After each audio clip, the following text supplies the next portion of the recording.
এই সবজি দিয়ে এত মজাদার একটি ভর্তার রেসিপি হয় আগে জানতাম না। এখন মনে হচ্ছে কেন এই ভর্তাটা করে আগে খাইনি। প্রথমে যেটা করেছি, বরবটিগুলো কুচি কুচি করে কেটে নিয়েছি। এবার এই বরবটিগুলো ভালো করে সিদ্ধ করে নিতে হবে।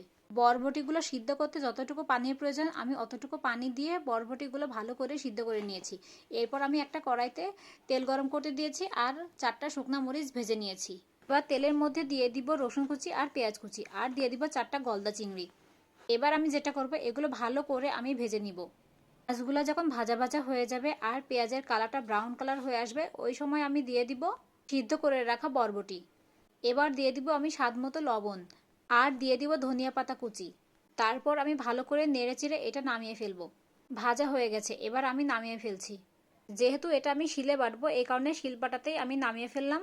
এবার আমি এটা ভালো করে বেটে নিব। আপনারা চাইলে ব্লেন্ডারে এটা ব্লেন্ড করতে পারেন। শিলপাটাতে বাটলে একটু ভর্তার টেস্টটা আলাদা হবে। তো খাবো যখন, তখন মুখরোচক করে একটু খেতে হবে, তাই না?